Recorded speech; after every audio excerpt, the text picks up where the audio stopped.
The note was still warm when Duke Calum Thornridge found it on the breakfast table. His wife, his Duchess, had vanished. No guard saw her leave, no servants heard her go. In a world where reputation was currency and women were ornaments, Lady Alara Vance had done the unthinkable. She'd walked away from power, from safety, from everything society said she should want. And now, the most feared man in the realm stood alone in an empty room, holding a piece of paper that said only, "I cannot be silent anymore."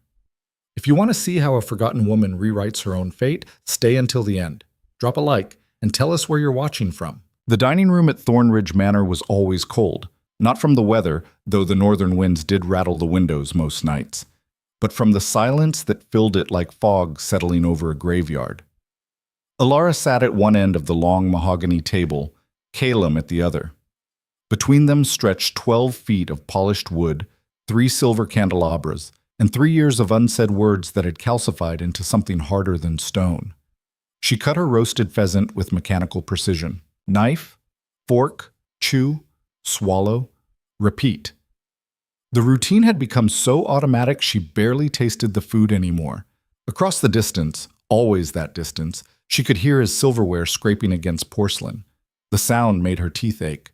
He never looked up, never spoke, never acknowledged that she existed beyond the legal documents that bound them together like shackles disguised as wedding bands. Lady Alara Vance, no, Thornridge now, though the name still felt foreign on her tongue after 3 years of carrying it, had learned not to expect conversation, or warmth, or even eye contact. That was the agreement, after all. Not a spoken one, but understood in the way that drowning people understand water. She would be the perfect Duchess in public, and in private, they would be strangers sharing a roof and nothing else. "The Countess of Harwick is hosting a garden party next week," she said, her voice barely above a whisper. It sounded too loud in the quiet, like a shout in a cathedral. Calum's jaw tightened. She'd learned to read these micro-expressions over the years, the only language he seemed willing to speak to her. He set down his fork with deliberate care, the kind of control that suggested violence was always just beneath the surface, waiting. "You'll attend." Not a question, never a question with him. "Of course." She folded her napkin, placed it beside her plate with hands that had stopped trembling months ago. "Will you?" "No." One word, that's all he ever gave her. One word answers, one word commands, as if speaking in full sentences to his own wife would somehow compromise the iron control he wielded over everything else in his life. The lands, the soldiers, the people who feared him more than they respected him. She stood. Her chair scraped against the stone floor. He didn't watch her leave. He never did.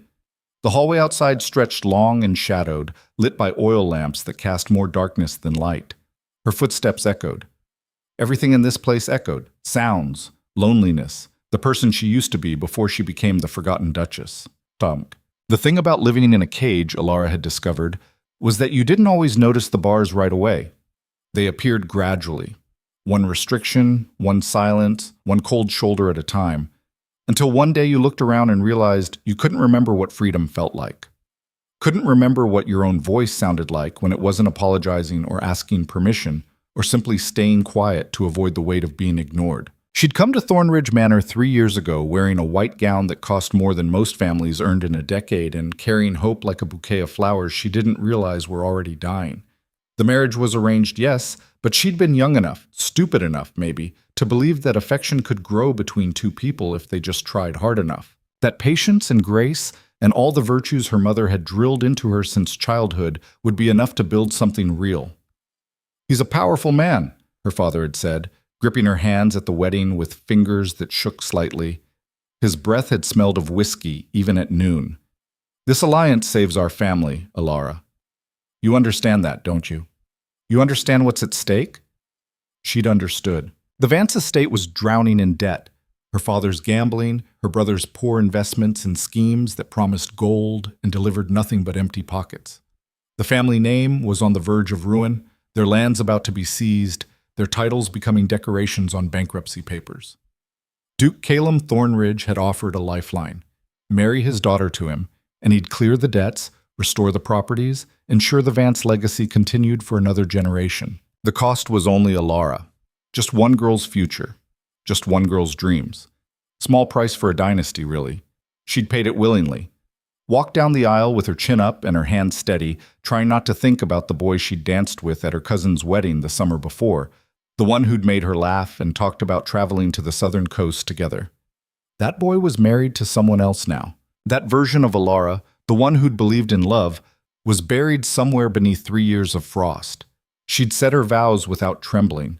And when Calum had looked at her for the first time, really looked, with those storm-gray eyes that seemed to see through walls and armor and all the lies people told themselves, she'd felt something flutter in her chest. Hope, maybe, or just the last gasp of naivety before it drowned. 3 years later, she knew better. 3 years later, she knew that some men were made of winter, and no amount of warmth could thaw them. "My lady, you're up early." Alara turned from the window where she'd been watching the sun bleed orange and pink across the horizon, painting the mountains in the distance with colors that would be gone in minutes. Her maid, Tesslyn, stood in the doorway with a breakfast tray balanced on one hip, concern creasing her round face into lines that made her look older than her 30 years. "I couldn't sleep." Alara accepted the tea, but left the food untouched. Buttered bread, jam, sliced apples arranged in a pattern someone had spent time creating.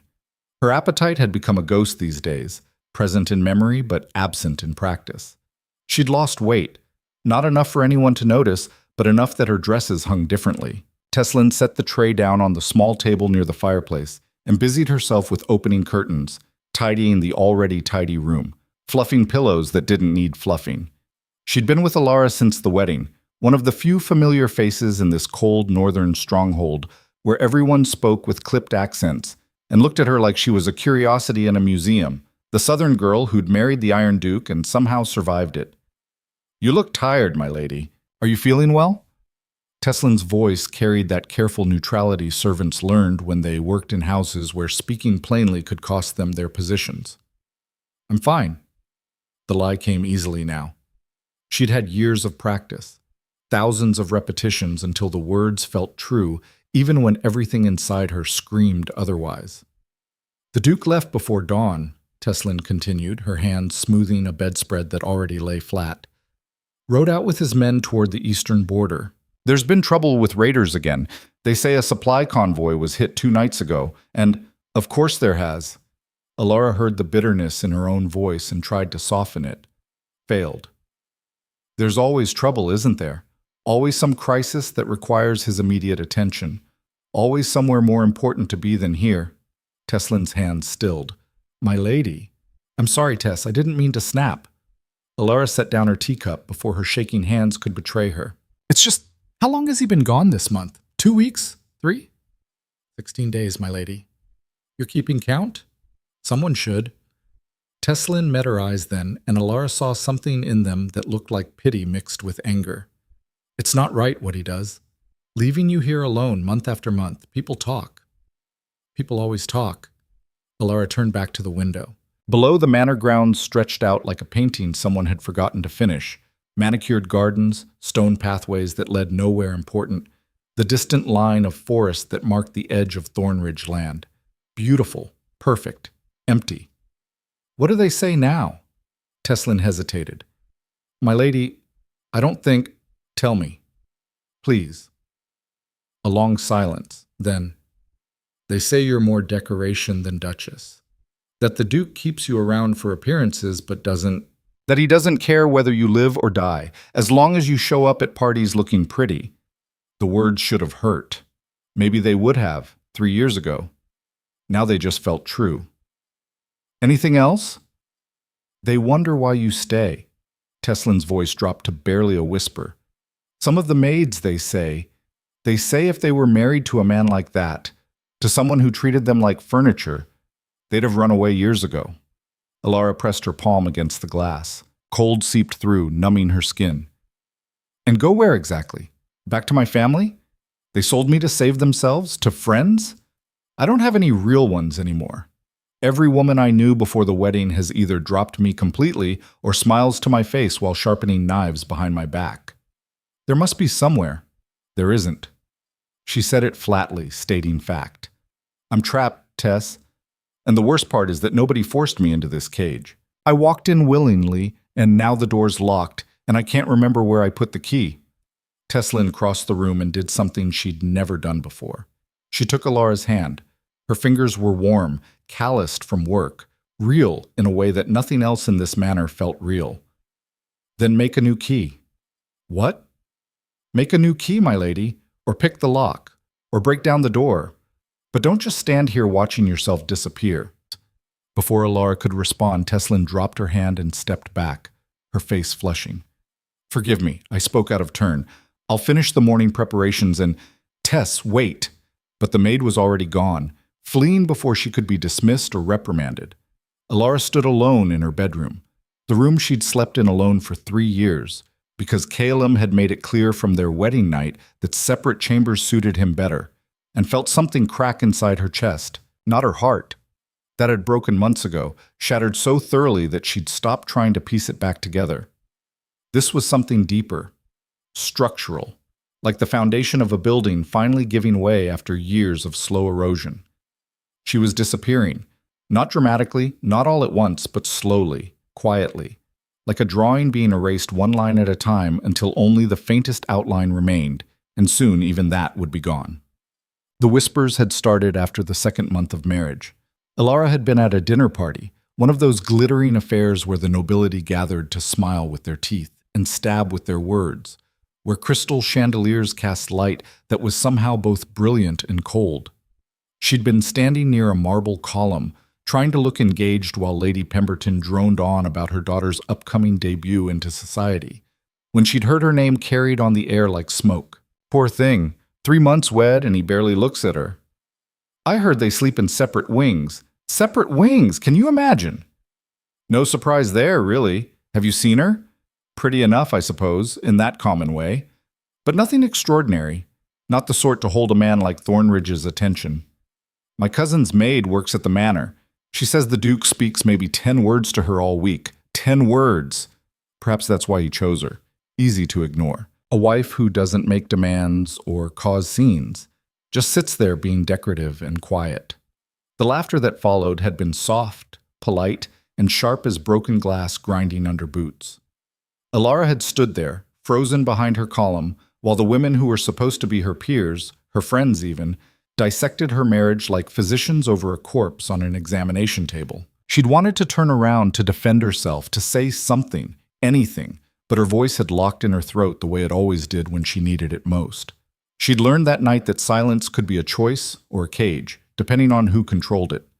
Over the years, the whispers had evolved like diseases evolving resistance to medicine.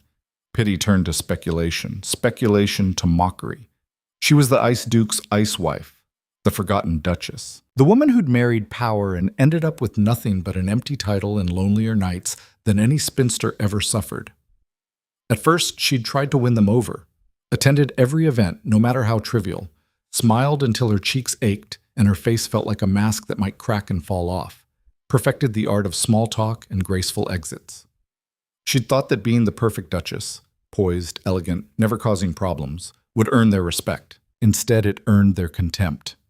She's desperate, they'd say, not even bothering to lower their voices anymore. Trying so hard. It's embarrassing to watch. If my husband treated me like furniture, I'd at least have the dignity not to prance about pretending everything's fine. The woman has no pride. So she'd stopped going, stopped trying, stopped pretending that she could make people like her through sheer force of will and perfect manners. And nobody noticed. Not the society ladies who'd mocked her, not the family who'd sold her, not even her own husband, who probably wouldn't have cared if she'd vanished into thin air. Actually, that last thought wasn't quite accurate. He'd probably care if she disappeared, not because he'd miss her, but because it would be inconvenient. Bad for his reputation. An embarrassment he'd have to explain. The realization had hit her one night after yet another silent dinner. She wasn't a person to Calum Thornridge. She was a problem he'd solved, a box he'd checked, a piece on a board game he'd already won, and she was tired of being a piece.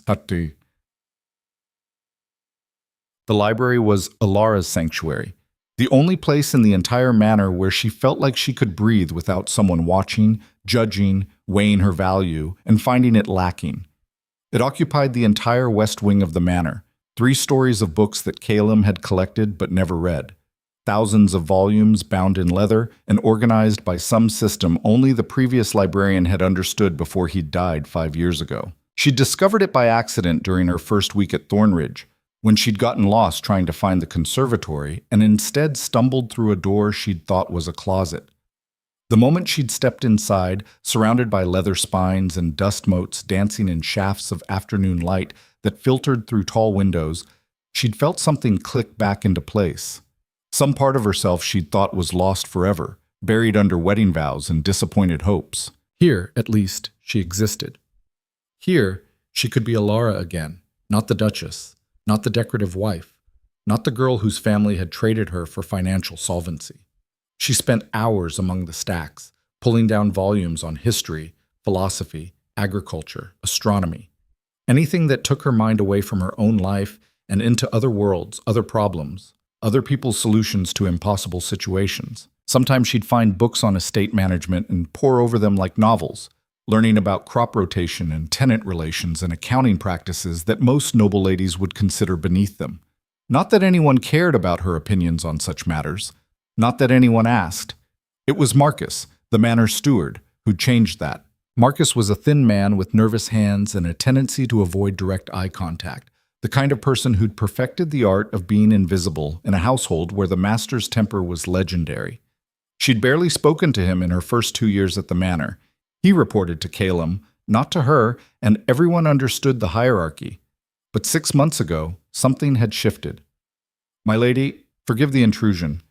Alara looked up from her book, a treatise on modern irrigation techniques that was far more interesting than it had any right to be, to find Marcus hovering in the library doorway like a bird that wasn't sure if it was safe to land.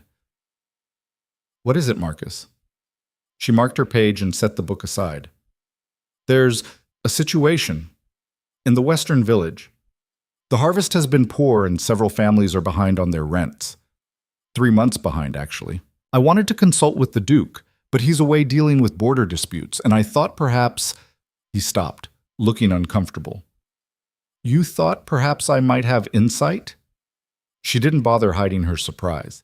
In 3 years, no one had asked her opinion on anything more important than what flowers should be planted in the south garden. Marcus shifted his weight from foot to foot.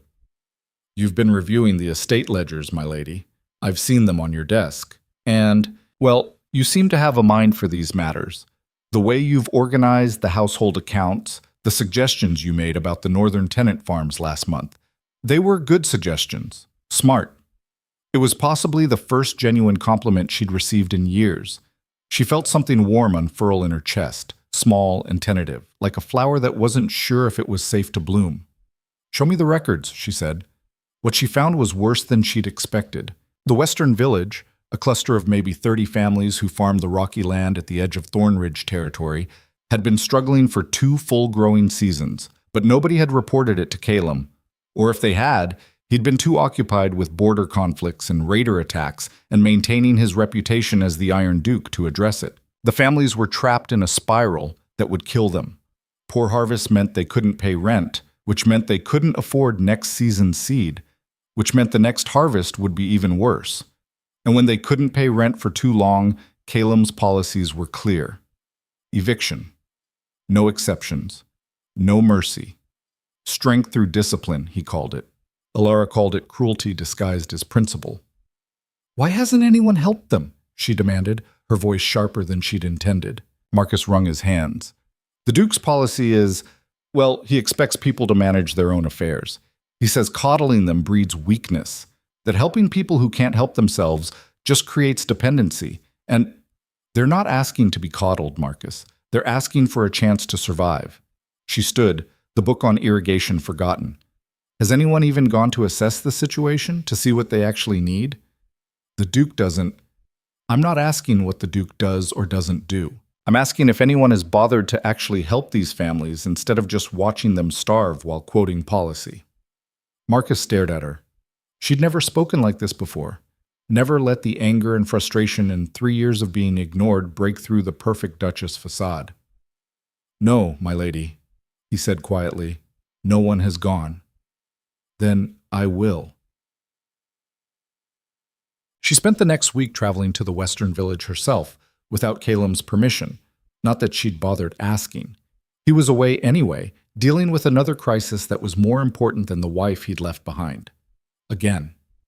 The ride took most of a day, through terrain that grew progressively rougher and more desolate the further from the manor she went. Her escort, two guards who'd looked uncomfortable with the entire arrangement, kept trying to convince her to turn back. "My lady, the Duke wouldn't want—" "The Duke isn't here," she'd said flatly, "and these are his people. Someone needs to care about them."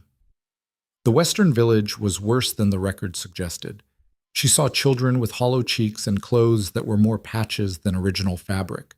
Saw fields where the soil looked exhausted, depleted, like something vital had been sucked out of it. Saw men and women who flinched when she approached, as if expecting punishment instead of help. She spent 3 days there, spoke with every family, inspected the fields with an old farmer named Torin, who knew more about agriculture than anyone she'd ever met, calculated what they'd need, not just to survive, but to actually recover and thrive. Then she'd gone back to the manor and done something that would probably get her in trouble if Caleb ever found out and bothered to care.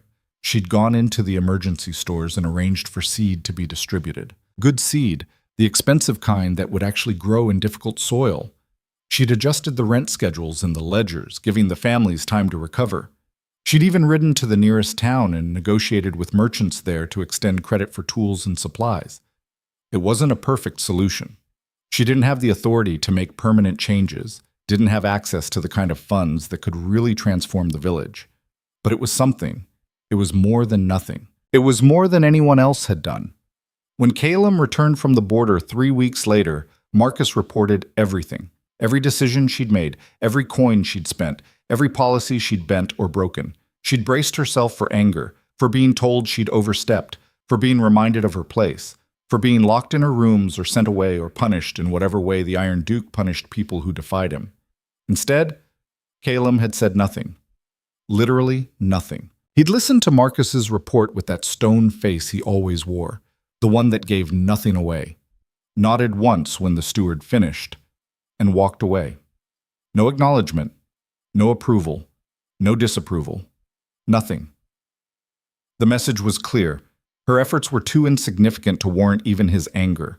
She'd spent weeks working to save 30 families, and to him it was barely worth noticing, like a child building sandcastles on a beach. Cute maybe, but ultimately meaningless. That night, Alara had stood in her empty bedroom, the bedroom she'd slept in alone for 3 years because separate chambers suited him better, and felt something crack inside her chest, not her heart.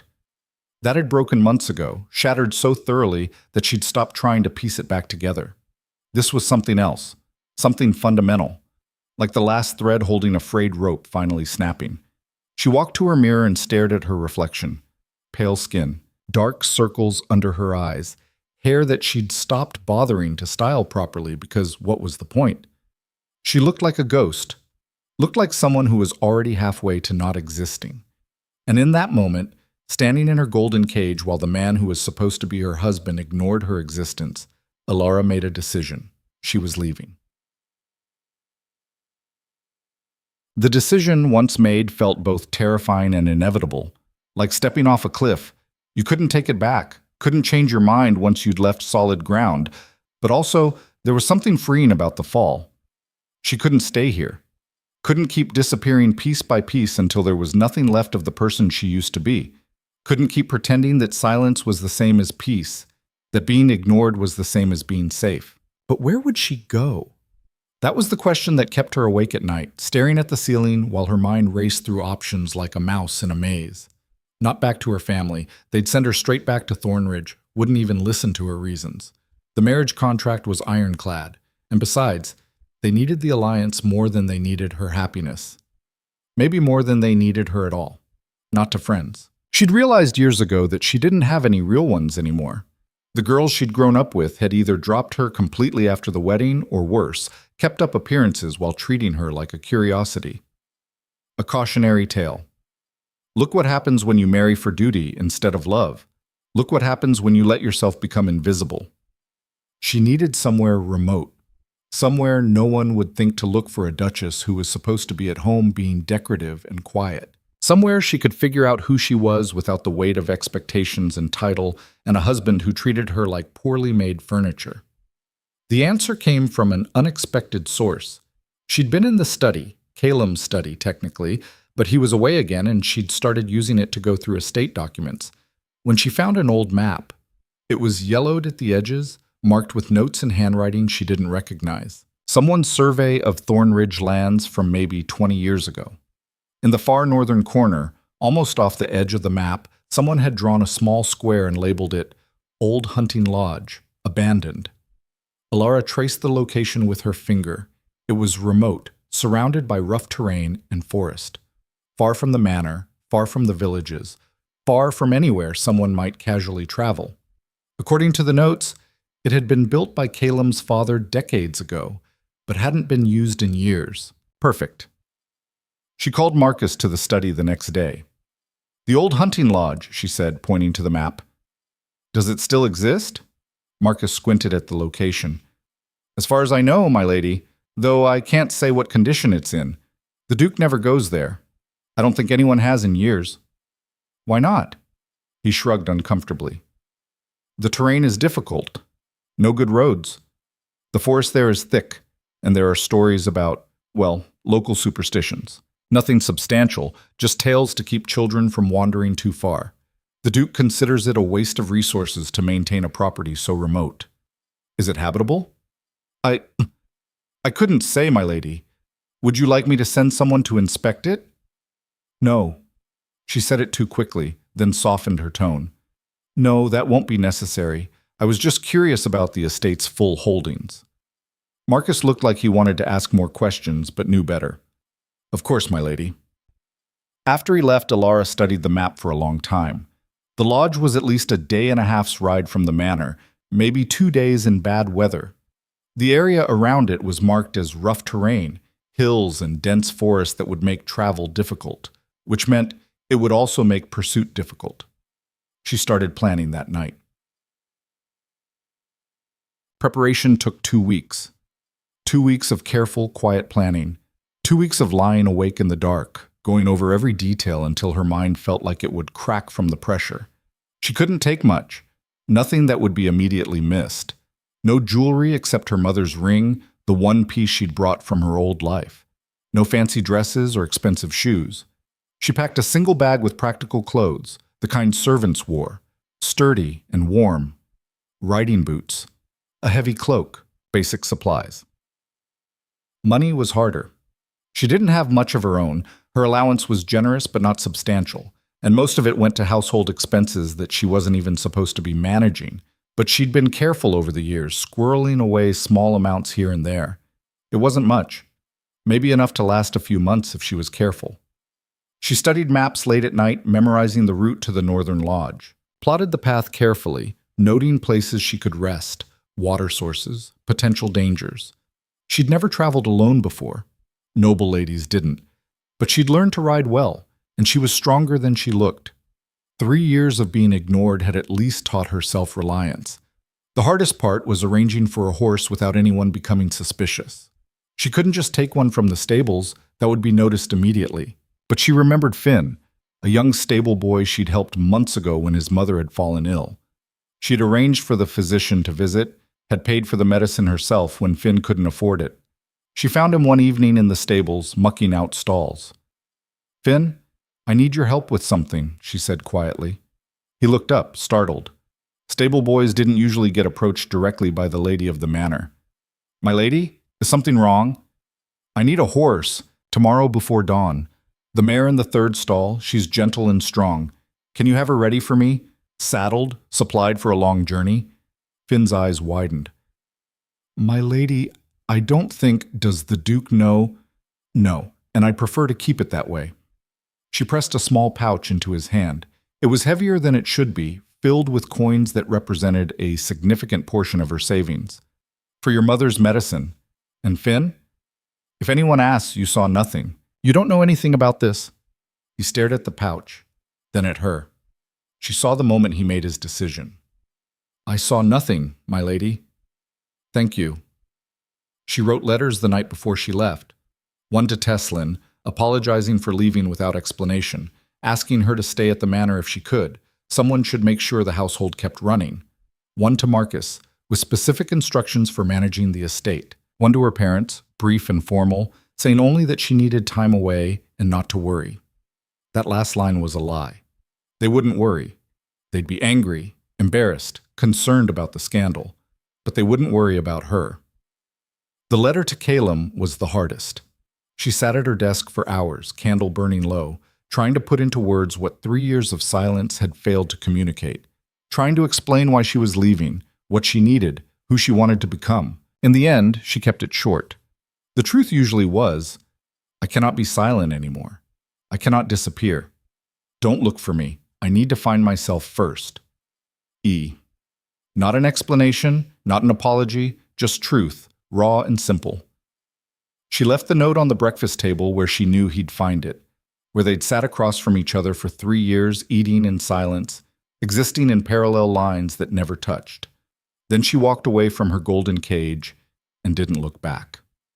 She left before dawn, the same way Calum always did when he rode out to solve other people's problems and ignore his wife. The manor was still sleeping when she slipped through the servants' entrance, her bag slung over her shoulder, her heart hammering so hard she thought it might break through her ribs. The eastern sky was just starting to lighten, that thin gray light that came before sunrise, when the world was suspended between night and day. Finn was waiting in the stables as promised. The mare was ready, saddled and supplied, steam rising from her nostrils in the cold morning air. "Are you sure about this, my lady?" he whispered, looking scared but determined. "If they find out I helped, they won't. And if they do, you tell them I threatened you. You tell them I left you no choice." She took the reins, checked the saddle straps herself. "You're a good person, Finn. Don't let anyone convince you otherwise. Where will you go?" "Somewhere I can breathe." She mounted the horse, awkwardly, because she was wearing practical clothes instead of a riding dress, and the movements were different, and looked back at the manor one last time. Thornridge Manor, with its towers and its cold halls and its silent dinners, and its master who'd never learned to see her as anything more than a problem he'd solved. For the first time in 3 years, Alara felt something unfamiliar stir in her chest. It took her a moment to recognize it. The feeling was so foreign, so long buried, that she'd almost forgotten what it felt like. Hope. She rode out as the eastern sky began to lighten, heading north toward territory she'd only seen on maps. The morning air was sharp and clean, cutting through the fog that had lived in her lungs for 3 years. The mare's hooves beat a steady rhythm on the hard-packed road, and with each step, the manor fell further behind. She didn't know what she'd find at the old hunting lodge, didn't know if it would even be habitable, or if she'd made a terrible mistake, or if this was the beginning of freedom, or just a different kind of cage. But she was moving. She was choosing. She was doing something instead of slowly fading away. And for the first time since she'd said "I do" in a cathedral full of people who didn't care about her, Alara felt alive. The sun broke over the horizon, painting the world in shades of gold and pink, and she rode toward it like a woman riding toward her own resurrection. Behind her, in the manor she'd left, a note sat on a breakfast table in a cold, silent dining room. "I cannot be silent anymore." By the time anyone found it, she'd be gone. The mare stumbled on the 3rd day, her front leg buckling on loose rock that looked solid until it wasn't. Alara managed to stay in the saddle, but barely. Her hands were blistered from gripping the reins, her legs aching from riding longer and harder than she ever had before. The terrain had grown progressively worse, the road dissolving into a rough track, then into barely a trail, then into nothing but wilderness that didn't care whether she lived or died. "Come on, girl, just a little further." She dismounted and checked the mare's leg, running her hands along the joint while the horse shifted nervously. No swelling, no heat, just exhausted, like Alara herself. They'd been pushing too hard, she knew that, but every time she thought about slowing down, she imagined Calum reading her note. Imagined his face. Would it show anger? Surprise? Or just that same blank indifference he'd perfected over 3 years? She didn't know which would be worse. The map said the hunting lodge was close now, maybe another half-day's ride through the forest that rose before her like a wall of green and shadow. She'd passed the last village yesterday. A tiny cluster of buildings where suspicious faces had watched her from doorways, where the innkeeper had taken her money but asked too many questions she'd deflected with lies that felt thin as paper. "Just passing through," she'd said. "Visiting family in the north?" "Ain't nothing north of here but wilderness and old ruins," the innkeeper had replied, his eyes narrow. "No family up there for nobody." She'd left before dawn, before he could ask more questions or decide that a lone woman traveling through rough country was worth reporting to whatever authorities existed out here in the borderlands. Now, leading the exhausted mare through increasingly dense forest, Alara wondered if she'd made a catastrophic mistake. The map had made it look simple. Follow the river north, cut east through the forest, find the lodge. But maps didn't show how the forest grew thick enough to block out the sun, or how every shadow looked like it might hide something dangerous, or how easy it was to lose your sense of direction when every tree looked the same. She was lost. Not hopelessly lost, not yet, but enough that her hands were shaking and her breath came too fast. "You're not going back," she said out loud, her voice too loud in the quiet. The mare's ears flicked toward her. "You hear me? We're not going back. We'd rather die out here than go back to that place." The words hung in the air, and she realized with a jolt that she meant them. Completely. She would rather die alone in these woods than return to Thornridge Manor and spend the rest of her life disappearing. The realization should have terrified her. Instead, it felt like permission. She kept walking. Oops. Back at Thornridge Manor, chaos had erupted in slow motion. Calum had returned from the eastern border late in the afternoon, covered in dust and tired in a way that went deeper than physical exhaustion. 3 weeks of hunting raiders, negotiating with local lords, trying to hold together a peace that felt more fragile every day. He'd been looking forward to a hot bath, a decent meal, and maybe 8 hours of uninterrupted sleep. Instead, he'd found Marcus waiting in the entrance hall, his face pale and his hands twisting together like he was trying to wring water from cloth. "Your Grace, we have a situation." Calum had dealt with situations all day. Raiders were a situation. Burned villages were situations. Lords who couldn't agree on border territories were situations. He was tired of situations. "It can wait until morning." "Your Grace, the Duchess is missing." The words didn't register at first.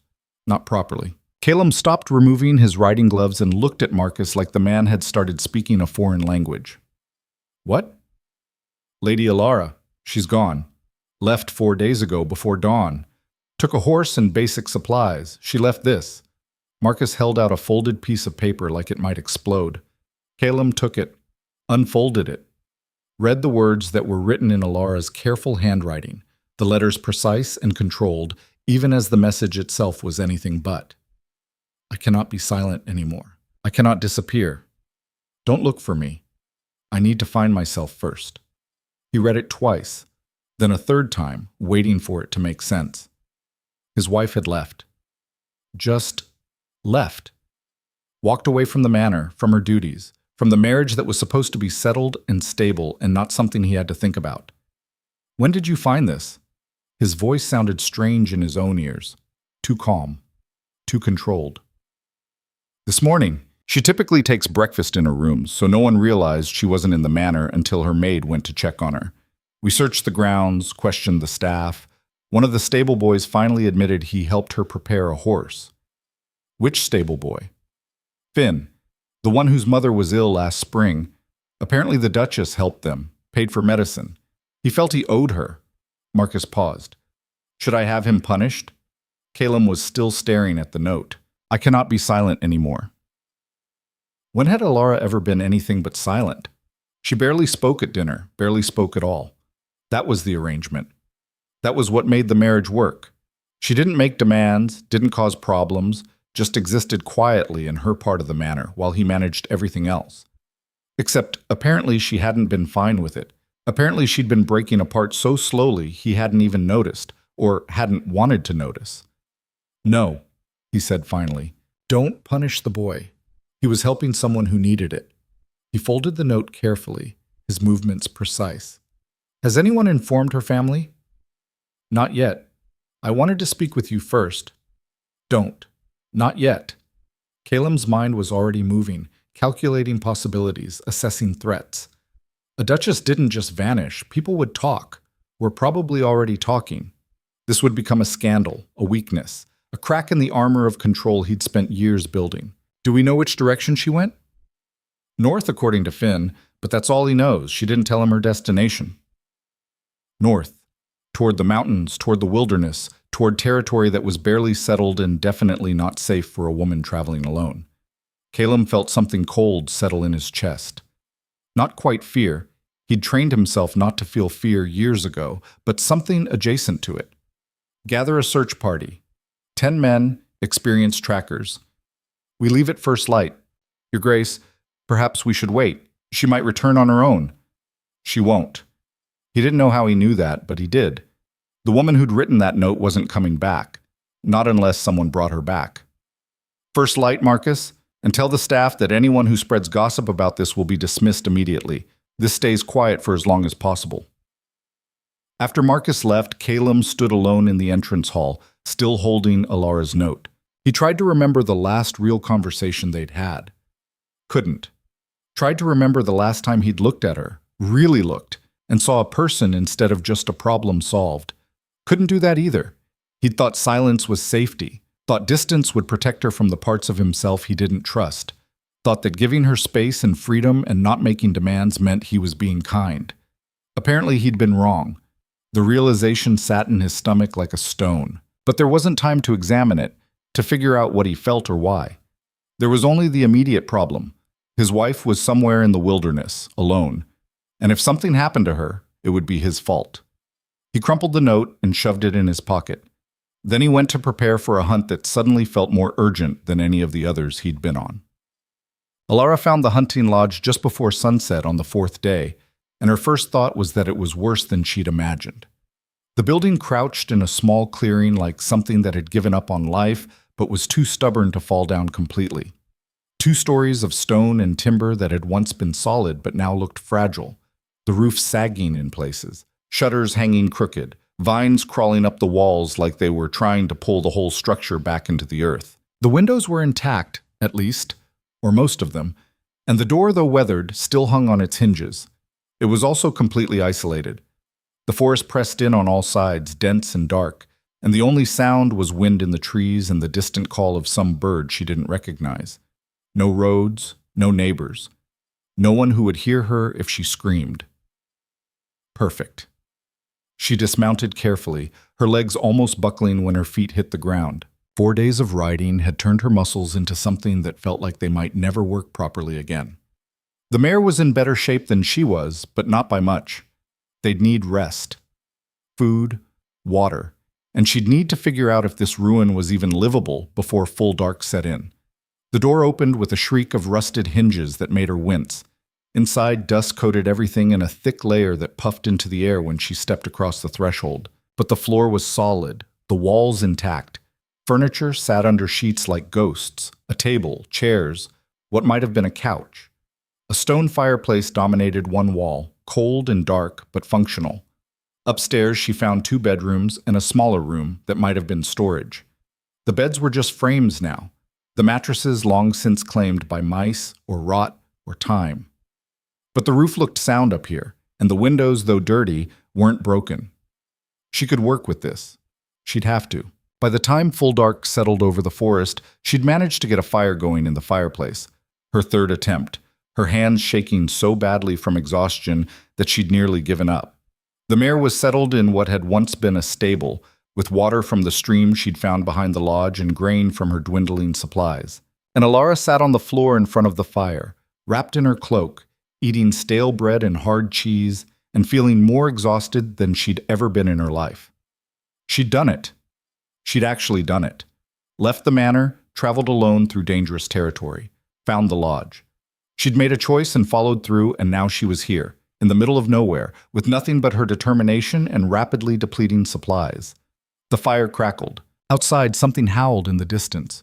Wolf, maybe, or something else. The sound should have scared her. Instead, it made her smile. "I'm not going back," she said to the empty room, to the shadows dancing on the walls, to herself. "Whatever happens, I'm not going back." The fire didn't answer. But then, she wasn't expecting it to. No, Caleb and his men picked up Alara's trail on the 2nd day of searching, but it was faint and getting fainter. She's headed north, definitely, said Garrett, his lead tracker, a grizzled man who'd spent 40 years reading signs in the wilderness. But she's moving fast and she's smart about it. Staying off main roads, avoiding settlements where she can. Woman knows what she's doing. She's a duchess, said one of the younger men. How would she know? She's not stupid, Calum cut in, his voice sharper than he'd intended. And apparently she's more capable than any of us gave her credit for. They'd stopped in the last village she'd passed through, the one with the suspicious innkeeper. The man had confirmed that a woman matching Alara's description had stayed one night, said she was visiting family up north. Thought it was strange, the innkeeper had said. Woman traveling alone like that. Dressed too nice to be common folk, but not nice enough to be nobility, if you understand me. Said she was visiting family, but there ain't no family up north. Just wilderness and old ruins. What ruins? Calum had demanded. Old hunting lodge, maybe 2 days' ride into the forest. Built by some lord decades back, never used anymore. Locals say it's cursed, but locals say that about everything. The innkeeper had shrugged. Most likely she got lost and turned back by now. Forest up there'll swallow you if you don't know what you're doing. But Alara hadn't turned back. Garrett found signs of her passing, a campsite where she'd stopped for the night, tracks leading steadily north. She was heading for the old lodge. Had to be. There was nothing else up there. Your Grace, we should send word back to the manor, Marcus had suggested. Let them know we're making progress. No. Calum urged his horse forward, following Garrett's lead. We find her first. Then we deal with everything else. What he didn't say, what he barely admitted to himself, was that he was starting to understand why she'd run. 3 years of silence, 3 years of being ignored, of being treated like furniture that occasionally needed to be displayed at social functions. 3 years of sleeping alone in a house full of people, of being married to a man who spoke maybe 10 words to her all week. He'd done that. He'd built that cage so carefully, telling himself it was for her protection, for her safety, that distance was kindness, because anything closer might hurt her worse. Turned out distance hurt too, just slower. The forest grew thicker as they rode, the trail harder to follow. Twice they lost it completely and had to backtrack, wasting hours. The men were getting nervous. They weren't used to this kind of terrain, this kind of isolation. But Calum pushed them forward, driven by something he didn't want to name. If something happened to her out here, if she was hurt or lost or worse, it would be his fault. All of it. Every moment of coldness, every silence, every time he'd walked past her like she didn't exist. He'd spent 3 years trying not to become his father, the man who'd ruled through cruelty and fear, who'd broken his mother's spirit so thoroughly she'd faded away before she died. Calum had thought that by keeping distance, by not getting close enough to hurt Alara, he was protecting her. Instead, he'd just hurt her differently, slower, more thoroughly. There, Garrett called out, pointing ahead. Smoke! Someone's got a fire going. Relief and dread hit Calum in equal measure. She was alive, but now he'd have to face her, and he had no idea what to say. Alara woke to the sound of horses. For a moment she lay frozen on the floor where she'd fallen asleep by the fire, her mind still foggy with exhaustion. Then reality crashed in, and she scrambled to her feet, her heart hammering. Someone was here. Multiple someones from the sound of it. She grabbed the only weapon she had, a rusty knife she'd found in the kitchen, and moved to the window. Through the dirty glass, she could see them. 10 men on horseback, emerging from the forest like ghosts materializing from mist. And at the front, sitting straight in his saddle despite obvious exhaustion, was Calum. Of course it was. Of course he'd come. Not because he cared, but because she'd embarrassed him. Because a duchess disappearing was bad for his reputation. Because she was property that had wandered off and needed to be retrieved. The anger that surged through her was so strong it made her hands shake. She'd had 5 days. 5 days of freedom, of breathing, of starting to remember who she was underneath all the silence. 5 days, and now he was here to drag her back. Not without a fight. She met them at the door, the knife held loosely at her side, her chin up and her face carefully blank. The expression she'd perfected over 3 years of dinners where no one spoke to her. Calum dismounted, his movements stiff. He looked tired, she noticed with detached surprise. Actually tired, with dust on his clothes and shadows under his eyes. The Iron Duke, who never showed weakness, looked almost human. Alara, Your Grace. She kept her voice flat, formal. You didn't have to come all this way. I left a note. The note said not to look for you. He stopped a few feet away, his men hanging back. I'm not good at following instructions. Clearly, silence stretched between them, different from the silence at dinner. This one felt charged, dangerous, like lightning about to strike. You need to come back, he said finally. This isn't safe. You can't stay here alone. Can't I? I managed to get here, didn't I? 4 days through wilderness and I'm still alive, still standing. Turns out I'm more capable than anyone thought. She heard the bitterness in her voice, didn't try to hide it. Turns out I don't need protecting. I just needed to be left alone. Alara, no. She cut him off, the word sharp as the knife in her hand. You don't get to do this. You don't get to ignore me for 3 years and then show up here acting like you care. You don't get to hunt me down like I'm some escaped prisoner. I'm not... He stopped, jaw clenched. You're my wife. In name only. And whose fault is that? The words were spilling out now, 3 years of silence breaking like a dam. Did you even notice I was gone? Or did Marcus have to tell you because you wouldn't have figured it out otherwise? Direct hit. She saw it in the way his shoulders tensed, the way his eyes flickered with something that might have been shame if he were capable of feeling it. I noticed, he said quietly. When? A week later? A month? She laughed, and it sounded broken even to her own ears. I was disappearing long before I left, Caleb. I've been disappearing for 3 years right in front of you, and you never once looked closely enough to see it. That's not fair. None of this is fair. You married me to solve a problem, to save my family, to secure an alliance. Fine, I agreed to that. But you didn't have to treat me like I was invisible. You didn't have to turn our marriage into a prison where we lived separate lives under one roof and pretended that was normal. I was trying to give you space, he said, and for the first time she heard something like emotion in his voice. Something raw. I thought, my father, he was cruel to my mother, crushed her spirit until there was nothing left. I didn't want to be like him. I thought if I kept my distance, if I didn't impose on you, you'd be safer. Safer from what? From having a husband who actually acknowledged I existed? She shook her head. You weren't keeping me safe, Caleb. You were keeping yourself safe. It's easier to ignore someone than to actually see them, isn't it? Easier to maintain distance than risk caring and maybe failing at it. The words hung in the air between them. Behind Caleb, his men shifted uncomfortably, probably wishing they were anywhere else. You're right, he said finally. Alara blinked. What? You're right. About all of it. He took a step closer, and she saw something in his face she'd never seen before. Vulnerability. I was a coward. I thought not getting close meant I couldn't hurt you, but I was hurting you anyway, just slowly. I didn't see you, didn't try to see you, and that's on me. So what now? Her voice came out softer than she intended. You came all this way. What did you think would happen? That you'd apologize and I'd just come back? That everything would go back to how it was? No, he said it firmly. Everything can't go back to how it was. That's the point. If you come back, he stopped, corrected himself. If you choose to come back, things have to change. We have to change. I don't know if you can change. I don't know if I can trust you enough to try. Then don't come back. Not yet. The words seemed to cost him something. Stay here. Take the time you need. But let me stay too. She stared at him.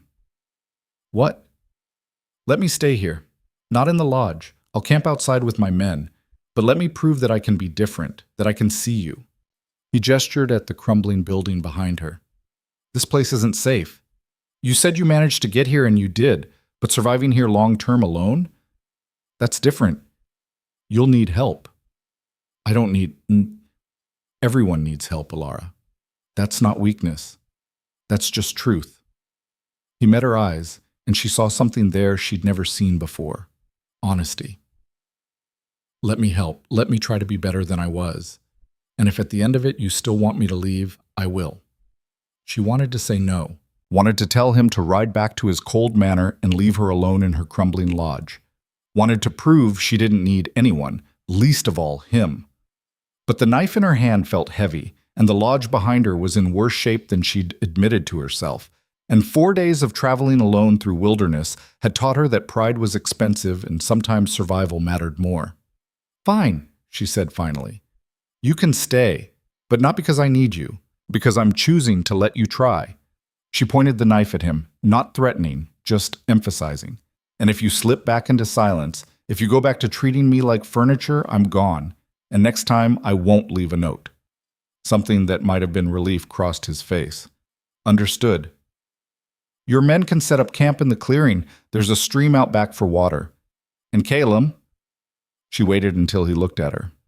"This doesn't mean I forgive you. This just means I'm giving you a chance to earn it. That's all I'm asking for."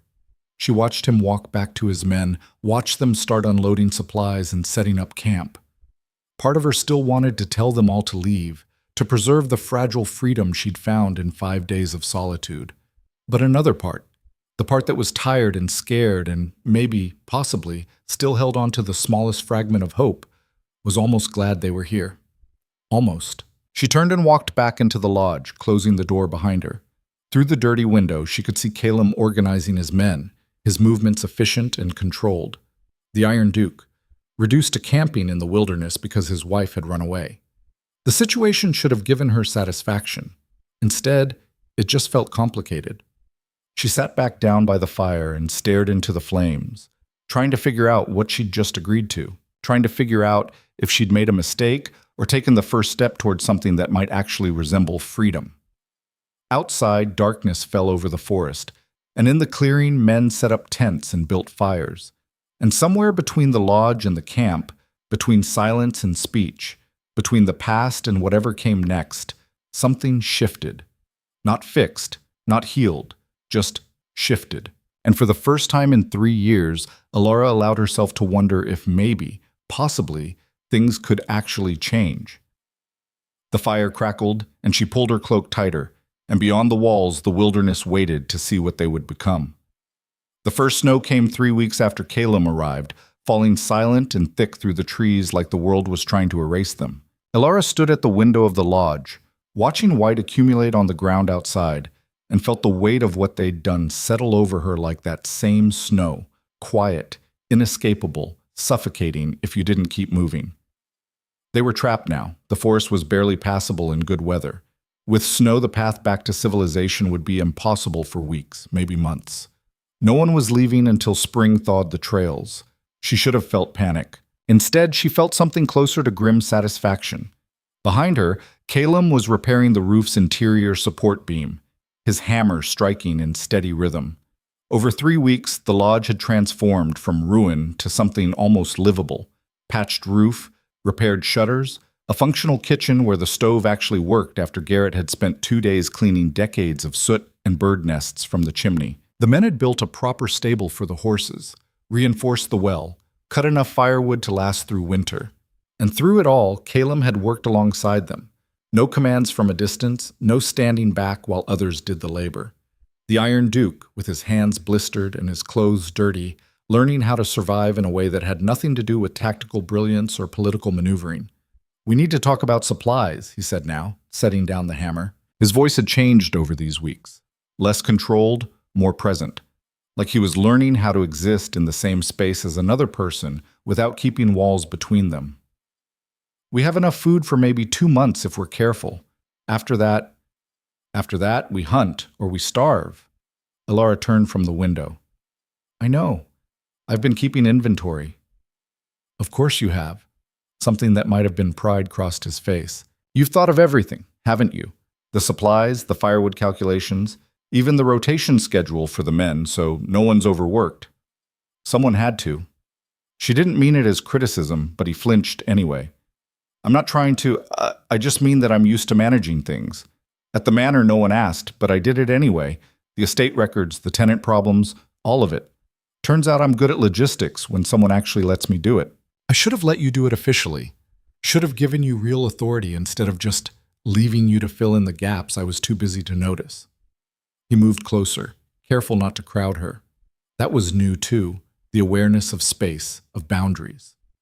"I'm sorry for that, for not seeing what you were capable of. Apologies are easy. What matters is what comes after. She met his eyes, refusing to look away. You've been different these past weeks, present, but I need to know if this is real or just temporary. If we go back, when we go back, will you slip back into silence, into separate wings and silent dinners? No? He said it with certainty that made something in her chest tighten. I can't go back to that. Won't. But Ilara, you need to understand something. I wasn't silent because I didn't care. I was silent because I cared too much and didn't know what to do with it. She laughed, sharp and bitter. That makes no sense. My father destroyed my mother. The words came out rough, like they'd been locked away so long they'd forgotten how to be spoken. Not with his fists, though there was that too, but with his words, his constant criticism, his demands, his need to control every aspect of her life until she had no self left. I watched her disappear piece by piece, and I swore I'd never do that to anyone. So you chose the opposite extreme. You chose not to engage at all. I thought distance was safety. I thought if I gave you space, if I didn't impose, you could be your own person. I didn't realize that ignoring someone is just another way of erasing them. He ran a hand through his hair, frustrated. I'm not good at this. At talking, at feelings, at any of it. But I'm trying. I know you are. And she did. She'd watched him these past weeks, seen him struggle with conversations that should have been simple, seen him catch himself retreating into silence and force himself to speak instead. But trying isn't enough on its own. At some point, you have to actually succeed. Before he could respond, shouting erupted from outside. They both moved to the door simultaneously, years of instinct kicking in. In the clearing, Garrett and two other men were arguing with someone Ilara didn't recognize. A rough-looking man in furs and leather, with three others behind him, all armed. That's Thomas Brennan, Caleb said quietly, his voice shifting into something harder. Local hunter, has a reputation for not following anyone's rules but his own. They stepped outside into the cold. Snow was still falling, muffling sound, making everything feel distant and unreal. The stranger, Brennan, turned when he saw Caleb, and his expression shifted from annoyance to something more calculating. Well, well, the Iron Duke himself, hiding in the woods like a common fugitive. Brennan's voice carried across the clearing, loud and mocking. Heard rumors someone was squatting in the old lodge. Didn't believe it was you until I saw it with my own eyes. This is Thornridge land, Caleb said evenly. I'm not squatting. I'm using my own property. Funny thing about property this far from civilization, possession matters more than papers. Brennan gestured at the lodge, the camp, the supplies stacked near the stable. You and your men have made yourselves real comfortable here. But see, we've been using this area for winter hunting for years. That lodge, that stable, they're ours by right of use. And now you're taking it. We're not taking anything. There's plenty of forest for everyone. Not when your men are scaring off the game. One of Brennan's companions stepped forward, a wiry man with a scar across his jaw. We've had traps come up empty for 2 weeks. Deer trails we've used for years are abandoned. You brought 10 men and horses into territory that can barely support a handful. You're starving us out. Ilara felt tension ripple through Caleb's men. Hands drifted toward weapons. This could escalate fast, and they were outnumbered if Brennan had more hunters in the area, which he probably did. How many of you are there? She asked, stepping forward before anyone could stop her. All eyes turned to her. Brennan's curious, Caleb's surprised, his men's uncomfortable. In your hunting group, how many people depend on this territory to survive the winter? Brennan studied her with new interest. You're the Duchess, the one who ran away. He laughed, a sound like gravel scraping. So it's true. The Ice Duke's wife got tired of being ignored and took off into the wilderness. That's bold, stupid, but bold. How many? She repeated, ignoring the jab. 15 of us. Families mostly. We work together, share the territory, make sure everyone eats through winter. At least we did until you showed up. Then we have a problem. Ilara kept her voice calm, reasonable.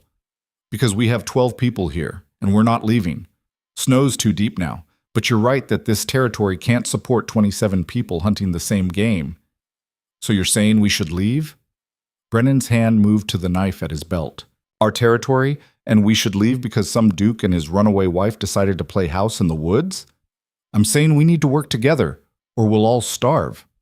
She could feel Caleb beside her, tense, but staying quiet, letting her handle this. You know this land better than we do. You know where the game is, how to hunt in winter conditions. We have supplies you probably don't, grain, preserved food, medicine, and we have numbers for larger hunts. You want to form some kind of partnership? Brennan sounded incredulous. I want us to survive winter without killing each other. Alara met his eyes steadily. You can keep treating this as a territorial dispute, and we can all slowly starve while fighting over scraps. Or we can be practical, pool resources, coordinate hunting, make sure everyone makes it to spring. Silence fell over the clearing. Snow kept falling, accumulating on shoulders and hats, making ghosts of them all. You've got stones, I'll give you that, Brennan said finally. But here's the thing, Duchess. Why should we trust Thornridge? The Iron Duke's not exactly known for cooperation. He's known for crushing anyone who doesn't fall in line. I'm not asking you to trust him. Alara felt Caleb stiffen beside her but didn't back down. I'm asking you to trust me. I manage the supplies, I coordinate the work, I make sure things run smoothly. You deal with me, not him. We establish clear territory boundaries, share information about game movements, and pool resources when it makes sense. Everyone contributes. Everyone benefits. Brennan looked between her and Caleb, seeming to read the dynamic. And he's okay with this? The mighty Duke taking orders from his wife? I'm okay with not starving, Caleb said flatly. And she's right. We need to work together, or we're all going to have a very bad winter. More silence. Then Brennan spat in the snow and nodded slowly. All right, we'll try it. But first sign of Thornridge trying to take control, first hint that you're using this to extend your authority out here, and the deal's off. We go back to competing for territory, and we'll see who comes out on top. Agreed. Alara extended her hand. Brennan stared at it for a moment, then gripped it firmly. His hand was rough, calloused from years of hard work, like hers were becoming. After Brennan and his men left, promising to return the next day to discuss details, Caleb turned to her with an expression she couldn't quite read. That was risky, he said quietly. It was necessary. You just negotiated away my authority, made me look weak in front of my own men. I made you look smart. She crossed her arms against the cold. You have two choices out here, Caleb. You can be the Iron Duke, maintain control through force and reputation, and probably end up in a fight we might not win. Or you can adapt, be flexible, let go of the need to dominate everything and everyone around you. That's not who I am. Then maybe it's time to become someone else. She started walking back toward the lodge, then stopped and looked back at him. You said you wanted to change, that you wanted to be better than your father. Here's your chance. Your father would have tried to crush Brennan and his people. What are you going to do? She left him standing in the snow, surrounded by his men who were all very carefully not looking at him. Left him to figure out whether his pride was more important than survival. That night he came to the lodge after dark. She was alone. The men all stayed in the camp, giving her privacy that she'd insisted on. She heard his footsteps on the porch, the soft knock. Come in. He entered, snow dusting his shoulders, his face showing exhaustion that went bone deep. We need to talk. I'm listening. What you did today, undermining my authority in front of my men, in front of strangers who'll spread word about the Duke who takes orders from his runaway wife. He stopped, jaw clenched. Part of me wants to be angry. That's the part that's been trained since childhood to never show weakness, never cede control. And the other part? The other part knows you were right. Knows that if you hadn't stepped in, we'd probably be preparing for conflict instead of cooperation. He sat down heavily in one of the chairs they'd repaired. I'm not good at this, at letting go, at trusting someone else to lead. It goes against every instinct I have. I know. She sat across from him, the fire crackling between them. But those instincts are what made our marriage a prison. You couldn't let go of control long enough to actually see me, actually let me be a partner instead of just an obligation you checked off your list. I'm seeing you now. His voice was rough. And what I see terrifies me. Why? Because you're everything I didn't let you be. You're capable and strong, and you make decisions that I wouldn't have thought of, And if I just looked 3 years ago, if I just paid attention, we could have had this. We could have been partners. Instead, I wasted years keeping you at a distance because I was afraid of becoming my father. And in the process, I became something just as bad. The admission hung in the air between them, raw and honest in a way he'd never been before. "You're not your father," Alara said quietly. "Your father was cruel because he enjoyed it. You were cruel because you didn't know any better. That's not an excuse, but it is a difference." "Is it enough of a difference?" "I don't know yet." She met his eyes. "But you're here. You're trying. That matters." "I want to do more than try." He leaned forward, his expression intense. "I want to actually be your partner. Not in name, not just for appearances, but really. I want to know what you think, what you want, what you dream about. I want to learn who you are underneath all the silence I forced on you. That's going to take time. We have time. We have all winter trapped in the middle of nowhere with nothing but each other and the work of survival." A ghost of a smile crossed his face. "Might as well use it." Before she could respond, shouting erupted outside again. But this time it was an argument. It was alarm. They both rushed to the door and saw flames rising from the stable. Fire in winter was death. Everything was wood and cloth and dried supplies that would burn fast and hot. Already she could see the horses panicking, hear their screams cutting through the night. Men were running from the camp, shouting, grabbing buckets, but the fire was spreading faster than they could react. "The horses!" Alara was already moving, running toward the stable before Calum could stop her. Heat hit her face like a wall when she got close, smoke thick and choking. Inside, she could see the mare that had carried her here, eyes rolling white with terror, trapped by a beam that had fallen across her stall. "Alara, don't—" Calum grabbed her arm, but she shook him off. "She saved my life getting here. I'm not letting her burn." She ducked into the stable, the smoke immediately stealing her breath. Heat was everywhere, flames crawling up the walls like living things. The mare was screaming, a horrible sound, trying to kick free of the beam. Alara grabbed it with both hands, trying to lift, but it was too heavy, wouldn't budge. Then Calum was beside her, adding his strength to hers. Together, they heaved, muscles straining, and the beam shifted just enough. The mare bolted past them, out into the snow and safety. 2 other horses followed, and then the roof groaned ominously above them. "Out! Now!" Calum shoved her toward the door just as part of the roof collapsed where they'd been standing. They stumbled into the snow, coughing, faces blackened with soot. Behind them, the stable continued to burn, but the horses were safe, and the men had formed a bucket line from the stream, containing the fire before it could spread to the lodge or the supplies. Alara collapsed in the snow, her lungs burning, her hands blistered from the beam. Calum dropped beside her, both of them watching the stable burn itself out. "That was insane," he said, coughing. "You could have died in there." "So could you. You didn't have to follow me." "Yes, I did." He looked at her, his face streaked with soot and sweat. "Of course I did." Something passed between them in that moment. Not forgiveness, not yet, but recognition. Understanding, the beginning of something that might eventually become partnership if they both kept trying. Garrett approached, his expression grim. "Your Grace, my lady.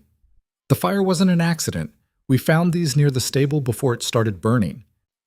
He held out what looked like bundled rags soaked in oil. "Someone set this deliberately."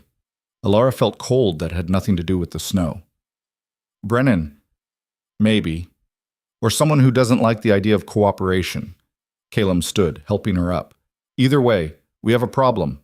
No stable means the horses are exposed to the elements, and someone just declared that this arrangement isn't going to be peaceful." "Then we deal with it." Alara's voice came out harder than she expected. "We find who did this, and we make it clear that sabotage won't be tolerated. We have to show strength, but not the kind that comes from domination. The kind that comes from refusing to be pushed around." "And how do we do that?" "I don't know yet." She looked at the smoldering ruins of the stable, at the men working to make sure the fire was completely out, at the horses huddled together in the snow. "But we figure it out, together." The snow kept falling, and somewhere in the darkness beyond the firelight, someone had just escalated this from cooperation to conflict. Someone who wanted them gone, or wanted them weak, Or maybe just wanted to watch the world burn. Alara wiped soot from her face and felt something harden inside her. She'd run away from one kind of battle, the slow death of silence and neglect. Now she was facing a different kind, the kind where survival wasn't guaranteed and enemies didn't announce themselves. She'd wanted freedom. Turned out freedom came with its own set of dangers. But she wasn't running anymore. Whatever came next, she'd face it standing. The fire burned itself out and the night grew quiet except for the wind in the trees, and Alara stood in the snow beside a man she was slowly learning to know, facing a winter that had just become exponentially more dangerous. Behind her, the lodge waited, a refuge that suddenly felt fragile. In front of her, the forest held whoever had just tried to kill them. And between those 2 points, she'd have to figure out how to survive not just the winter, but the war that was apparently starting, whether she wanted it or not. Oh. Morning came harsh and bright, sunlight reflecting off fresh snow so intensely it hurt to look at. Alara had barely slept, her mind racing through possibilities and plans, her hands aching from the burns she'd gotten pulling the beam. Calum's physician, one of the men was trained in field medicine, had bandaged them, but they still hurt like fire. She found Garrett and 2 other men examining the burned stable in the early light, sifting through ash and charred wood. Anything? Garrett looked up, his face grim. Tracks, leading into the forest, then disappearing into the stream. Whoever did this knew what they were doing, came in quiet, set the fire, got out without being seen. Could it have been Brennan's people, testing us? Could be. Could also be someone who doesn't want any cooperation. There are other hunters in these woods, families who might see this alliance as a threat. He handed her a piece of scorched cloth. But whoever it was, they wanted to send a message. They could have burned the lodge, burned our supplies. They chose the stable. They wanted to hurt us without killing us. Yet. The word hung in the cold air. We need to talk to Brennan, Alara said. Today. Either he was behind this and needs to answer for it, or he wasn't and needs to know someone's trying to sabotage the alliance before it even starts. I'll go, Calum said from behind her. She turned to find him emerging from the lodge, looking like he'd slept even less than she had. Garrett can tell me where to find his camp. We'll both go. Alara's voice left no room for argument. This alliance was my idea. I'm not hiding behind you when it gets dangerous. If he was behind the fire, then we deal with it together. That's what partners do, right? Face threats together instead of one of us charging in alone while the other waits helplessly at home? She met his eyes steadily. Or are we not actually partners yet? Something shifted in his expression, resistance giving way to acceptance. We're partners. But if things go wrong, you listen to me about tactics. That's the one area where I actually know what I'm doing. Deal. They rode out an hour later. Just the 2 of them with weapons but no armor, no guards. A show of faith, or maybe just stupidity. The forest was beautiful in the snow, pristine and deadly, every sound muffled and strange. Garrett had told them where to find Brennan's winter camp, a cluster of rough cabins built into a hillside about 3 miles northeast of the lodge. They found it easily enough. Smoke rising from chimneys, the smell of cooking meat, the sound of children playing. Not what Alara had expected from a group of rough hunters. This was a community, families working together to survive. Brennan emerged from the largest cabin when they rode into the clearing, his expression wary. Didn't expect to see you so soon. Thought we were meeting tomorrow to work out details. Someone burned our stable last night, Calum said bluntly. Want to tell us about it? Brennan's expression darkened. You think we did it? You think I'd agree to cooperation and then immediately sabotage it? Someone did, and you're the only people we've had conflict with. We're not the only people in these woods, Brennan gestured toward the forest. There's another group camped about 5 miles west of here, the Keller clan. They've been trying to push us out for years, claiming this whole area as their territory. When they hear that we're allying with Thornridge, they're going to see it as us bringing in outside force to tip the balance. Why didn't you mention them yesterday? Alara asked. Because I was more focused on not getting into a fight with the Iron Duke. Brennan's voice was sharp. And because I didn't think they'd move this fast. But burning your stable? That's exactly the kind of thing Garrett Keller would do. Hurt you enough to make you want to leave, but not enough to make you stay and fight. Garrett. Calum's voice went quiet in a way that made Alara's skin prickle. The Keller clan is led by Garrett Keller? You know him? I exiled him from Thornridge lands 5 years ago for attacking merchants and stealing supplies. He swore he'd make me pay for it. Calum's jaw clenched. I didn't know he'd ended up out here. He's been here for years building up his own group, mostly outlaws and people with nowhere else to go. They're dangerous, and they don't follow any code but strength. Brennan looked between them. If he knows you're here, isolated, cut off from your usual forces, he'll see it as an opportunity. Alara felt ice slide down her spine that had nothing to do with the cold. How many people does he have? 20, maybe 25. All fighters. They don't have families, don't have anything to lose. Brennan's expression was grim. You want my advice? Pack up and leave while you still can. Once the snow melts, get back to civilization. Because if Keller decides to move against you, you won't survive it. We can't leave, Alara said. The snow's too deep. We're stuck until spring. Then you'd better prepare for war, because that's what's coming. They rode back to the lodge in tense silence. Alara's mind was racing, calculating supplies, defensive positions, how 12 people could possibly hold off 25 hardened fighters in the middle of wilderness with no reinforcements possible. We need to fortify the lodge, Calum said, his voice slipping into the tactical mode she recognized from dinner parties where he had discussed border conflicts. Build barriers, establish watch rotations, prepare for siege conditions. That's not enough. We can't just defend and hope they give up. What are you suggesting? I'm suggesting we don't wait for them to attack. We take the initiative. She pulled her horse to a stop, turning to face him. You said Keller's group is mostly outlaws, people with nowhere else to go. What if we gave them somewhere? You want to recruit them? He sounded incredulous. I want to offer them a choice. Keep following a man who's leading them into a fight they might not survive, or join with us. We have supplies, we have structure, we have the beginnings of an alliance that could make surviving winter possible for everyone. She could see the idea taking shape even as she spoke it. Keller's strength is that his people have nothing to lose. We make that his weakness by giving them something better. That's insane. These are criminals, exiles. So am I now, technically. I ran away from my legal obligations, broke the social contract of marriage. By the standards of our society, I'm an outlaw too. She leaned forward in her saddle. You have a choice, Calum. You can be the Iron Duke who crushes everyone who opposes him. Or you can be something new, someone who builds instead of just destroying. And if it doesn't work? If they take what we're offering and attack us anyway? Then we fight, but at least we tried something other than violence first. He stared at her for a long moment, and she could see the war playing out behind his eyes. Old instincts versus new understanding, the man he'd been trained to be versus the man he was trying to become. All right, he said finally, we try it your way, but we do it smart. We don't approach Keller directly. We go to his people, find the ones who might be open to alternatives, divide his forces before he can unite them against us. Agreed. Relief flooded through her, though she kept her face calm. Brennan can help. His people know the area, know who's in Keller's group. We identify targets, make our case, and see who's willing to take a chance on something better. They reached the lodge to find organized chaos.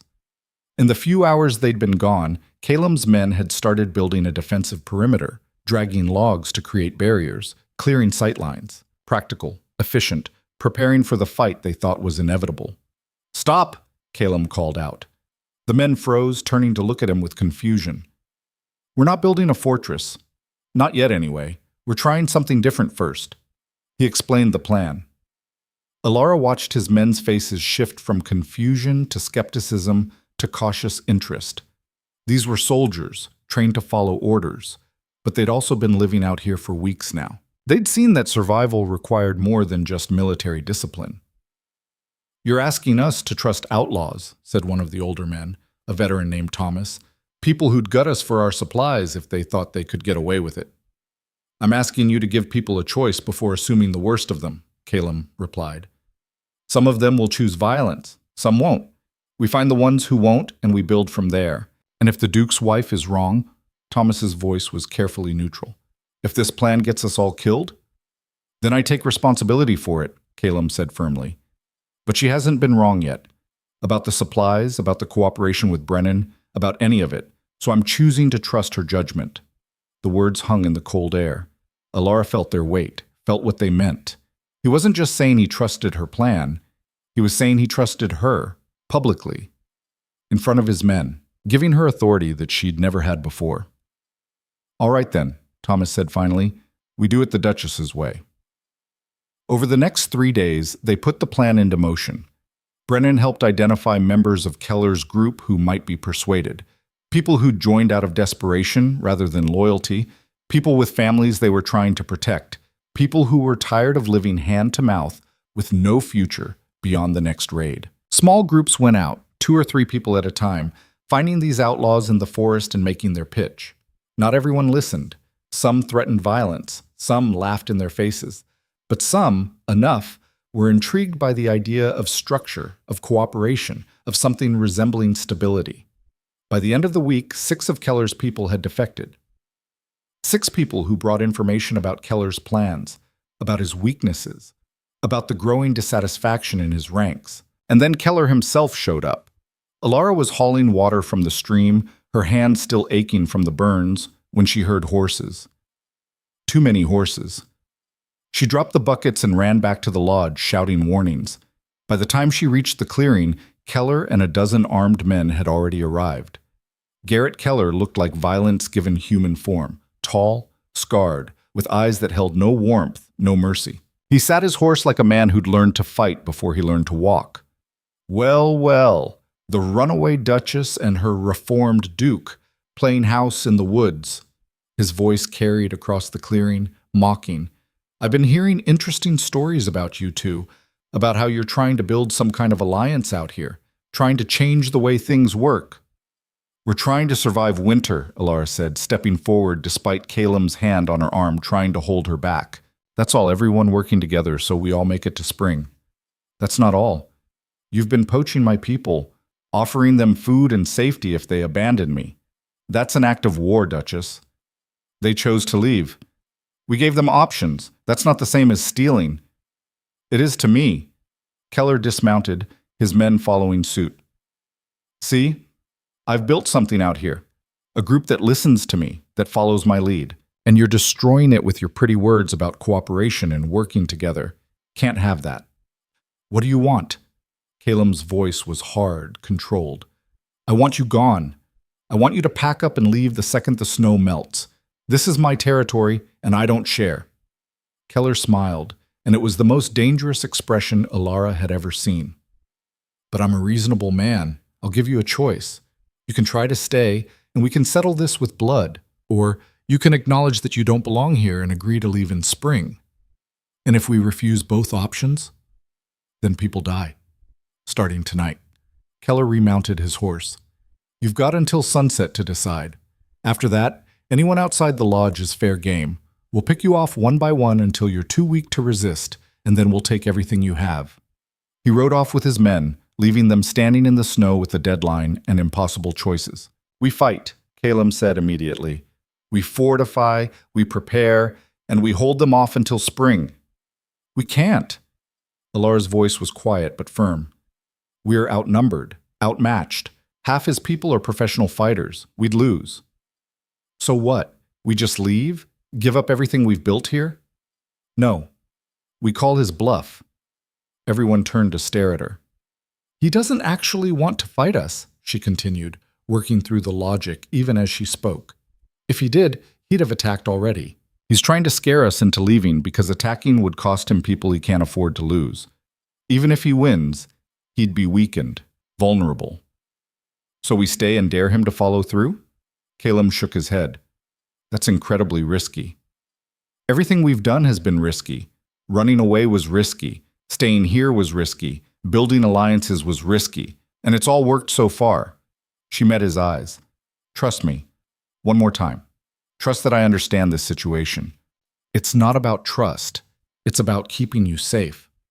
It's about keeping all of us safe. And the only way to do that is to show Keller that we're not afraid of him, that we're not leaving, that if he wants this territory, he'll have to fight for it, and the cost will be higher than he's willing to pay." Silence fell over the group. Then Thomas spoke up, his voice thoughtful. "The Duchess has a point. Keller's been out here for years, building his group slowly. He's not going to throw that away for a fight that might destroy him. He's betting we'll fold. So we don't fold, another man added. We stand our ground. Show him we're serious about staying.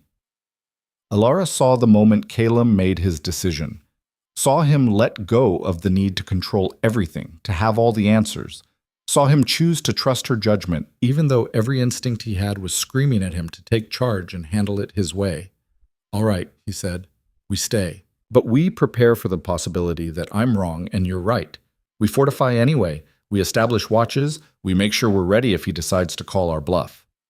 They worked through the afternoon, building barriers, organizing defensive positions, preparing for the fight that might or might not come. And as sunset approached, Alara stood at the lodge's main window, watching the forest, waiting to see if she'd just made the best decision of her life or the last mistake she'd ever make. The sun sank below the horizon. Darkness fell. And nothing happened. No attack came, no arrows from the trees, no fire, no raid, no violence. Just silence and cold and the sound of wind in the trees. By midnight, it was clear Keller had backed down. He'd made his threat, they'd called his bluff, and he'd retreated to reassess. Alara collapsed against the wall, exhaustion crashing over her like a wave. They'd won, not with force, not with violence, but with nerve and calculation and the willingness to risk everything on a guess about human nature. Calum found her there, slid down the wall to sit beside her. They didn't speak for a long time. Didn't need to. The silence between them was different now, not the empty silence of neglect, but the comfortable quiet of two people who'd been through something together and survived. You were right, he said finally. About all of it. The alliance, the approach, standing our ground. You were right, and I was ready to default to violence because that's all I know. You're learning something else now. Because of you. He turned to look at her, and in the firelight, his face was open in a way she'd never seen before. Vulnerable, real. I don't know how to thank you for that, for showing me that there are other ways to lead, other ways to be strong. You don't have to thank me. You just have to keep trying. Keep being better than you were. She leaned her head against his shoulder, exhausted beyond words. Keep being the man I'm starting to see, instead of the man you were afraid to let yourself become. I'm still afraid, he admitted quietly. Afraid I'll mess this up. Afraid I'll hurt you again, just in different ways. Then we'll deal with it. Together. That's what partnership means, facing the fear and trying anyway. Outside, the forest was quiet. Keller was somewhere out there, probably regrouping, probably planning his next move. But tonight, they'd won. Tonight, they were safe. And for the first time since leaving Thornridge Manor, Alara allowed herself to think that maybe, just maybe, they could actually make this work. Not the marriage they'd had. Something new. Something built on truth and trust and the hard work of actually seeing each other. Something real. The fire burned low. The night grew late. And in a crumbling lodge in the middle of nowhere, two people who'd spent 3 years as strangers started the slow, difficult work of becoming something else. Partners. Equals. Maybe, eventually, even friends. The winter stretched ahead of them, long and dangerous and full of uncertainties. But they'd face it together.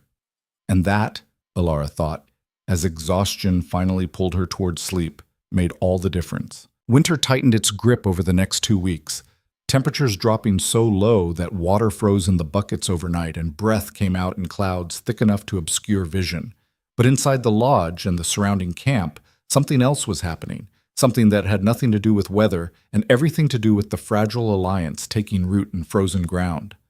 More of Keller's people defected, not in a flood, but in a steady trickle that must have been driving him insane. 2 here, 3 there, individuals and small groups slipping away from his camp in the dead of night and showing up at the lodge asking for the deal they'd heard about. Food and shelter in exchange for work and cooperation. A chance to survive winter without constant fear of violence or starvation.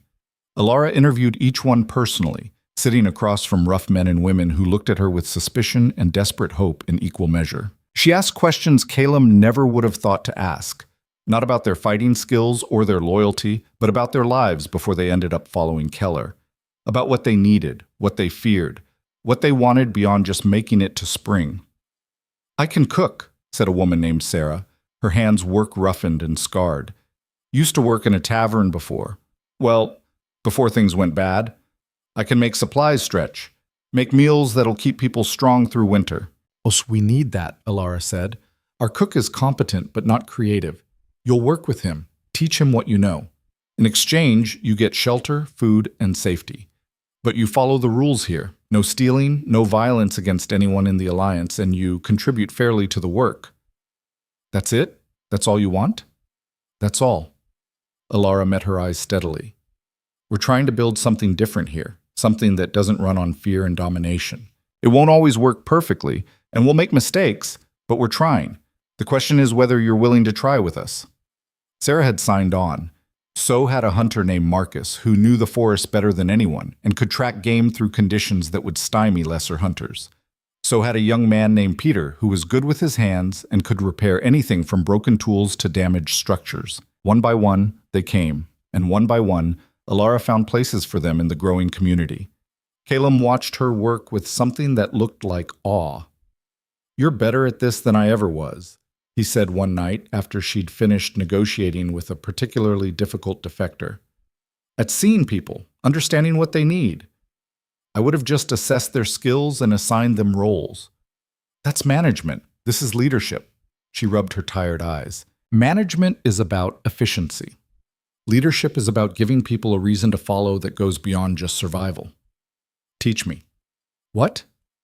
Teach me how to do what you do. How to see people instead of just assets. How to build instead of just control. He moved closer, his expression earnest. "I'm serious, Alara. I've spent my whole life learning how to command, how to dominate, how to make people follow through fear or duty. But that's not working out here. Your way is. So teach me." She studied him, looking for signs of manipulation or hidden agenda. Found none. Just genuine desire to learn, to be better. "It's going to be uncomfortable. You'll have to let go of control more than you already have. You'll have to be vulnerable." "I know. I'm ready." "All right." She stood, gestured toward the door. "Come with me. There's someone I want you to talk to." She led him to the camp where the newer arrivals stayed, to a fire where 3 of Keller's former people sat talking quietly. They fell silent when they saw Calum, their bodies tensing instinctively. The Iron Duke's reputation preceded him, even out here. "This is Marcus, Sarah, and Peter," Alara said. "They've been with us for a week now. I want you to sit with them. Ask them about their lives, not their skills, not what they can do for us. I want you to actually get to know them as people." Calum looked uncomfortable but sat. The silence stretched awkward and tense. Finally he spoke, his voice stiff. "Alara says you used to work in a tavern, Sarah." "Yes, Your Grace." She kept her eyes down, deferential. "Don't call me that. Not out here." He caught Alara's look and corrected himself. "I mean, just Calum is fine. We're all trying to survive the same winter." Sarah's eyes flickered up, surprised. "All right then, Calum. How did you end up with Keller's group?" The question was direct, but Alara heard the genuine curiosity behind it. Sarah hesitated, then started talking.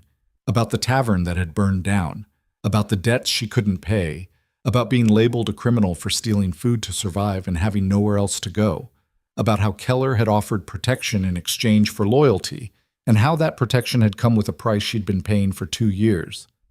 Calum listened, really listened, without interrupting or judging, asked questions that showed he was trying to understand. And slowly, the tension around the fire eased.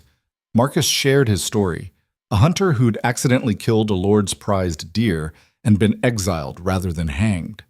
Peter talked about growing up in poverty, about never having a real chance until Keller had offered him one, even if it came with violence attached. They talked for over an hour. When Calum finally stood to leave, his expression had changed. Something had shifted in the way he held himself. "Thank you," he said to the 3 of them, "for trusting me with your stories." After they were out of earshot, he turned to Alara. "I sentenced Marcus to exile 5 years ago. I remember the case. Illegal hunting on noble lands. I thought I was being merciful by not executing him. Never occurred to me that exile was just a different kind of death sentence." "You couldn't have known." "I should have." That's my point. He stopped walking, his breath misting in the cold. I spent years making decisions about people's lives without ever actually knowing them, seeing them as problems to solve or threats to eliminate. No wonder my marriage was a disaster. I treated you the same way. You're learning now. That matters. Does it? Or is it too little, too late? Alara considered the question, watching him in the moonlight. 3 months ago, she would have said too late without hesitation. Now, with everything they'd been through, everything they'd built together, I don't know yet, but I'm willing to find out. Something in his face softened. That's more than I deserve. Probably. But who's keeping score? A week later, Brennan showed up with news that changed everything. Keller's camp is falling apart, he said without preamble, standing in the lodge's main room while snow melted off his coat and pooled on the floor. Half his people have left. The ones who remain are getting desperate.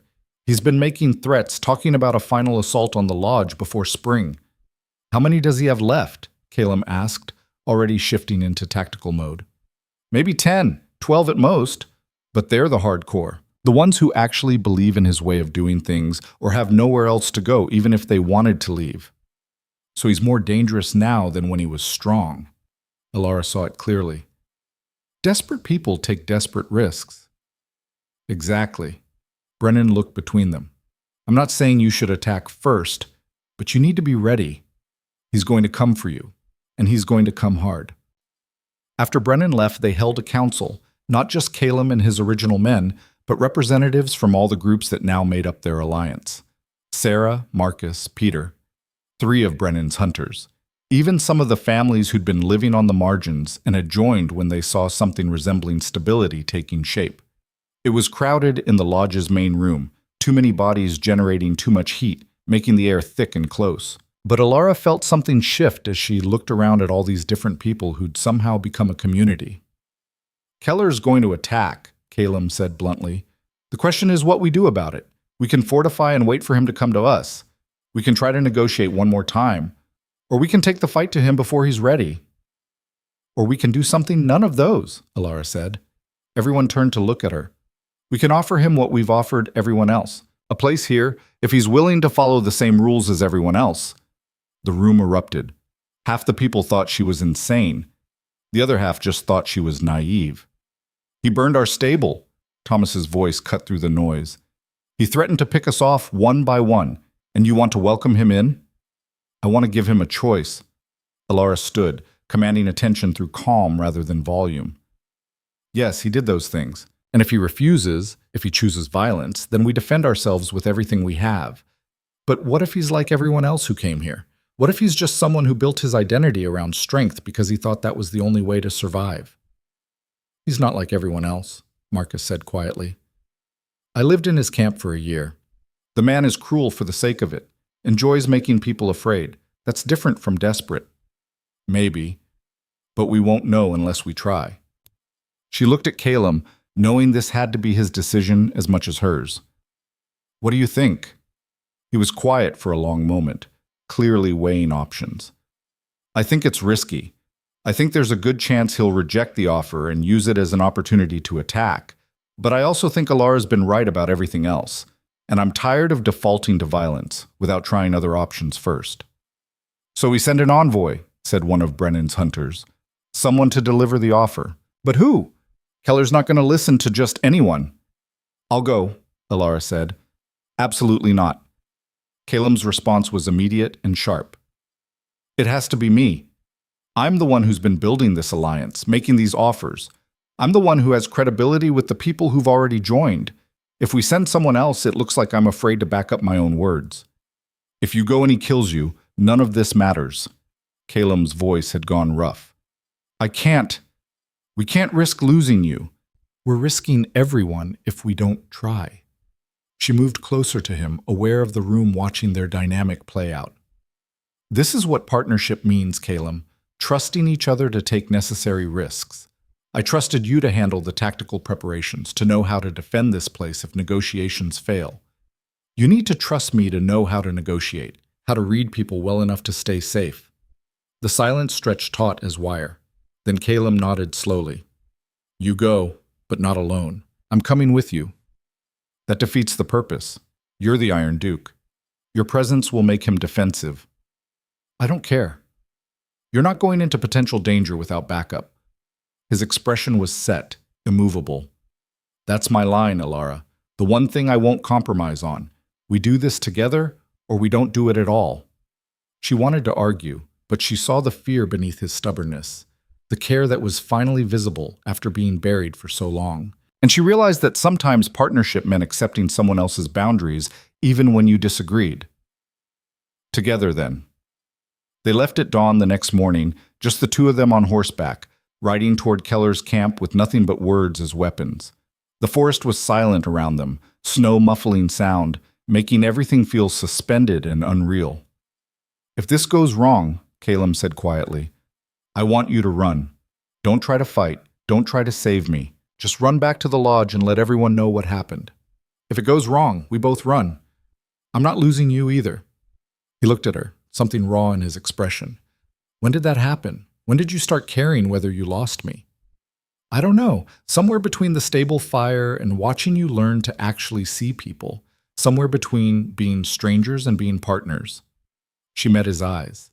I'm not saying I forgive everything. I'm not saying we're fixed. But I'm saying I care. About you, about this, about what we're building together. I care too. More than I know how to express. He reached across the space between their horses and took her hand. His grip was warm despite the cold, solid, and real. Whatever happens today, I need you to know that. That I see you now. That I care. I know.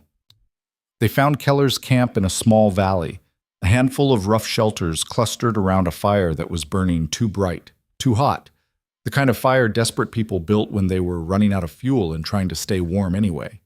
The men around it looked gaunt, hard, dangerous in the way cornered animals were dangerous. Keller himself stood when he saw them approach. He looked worse than before, thinner, with shadows under his eyes and something manic in his expression. Well, well, the Duke and Duchess come to visit. This should be interesting. We're here to talk, Alara said, dismounting carefully. Calum stayed on his horse, watching the men around the fire with tactical awareness that had probably saved his life 100 times. Talk. Right. Keller laughed, but there was no humor in it.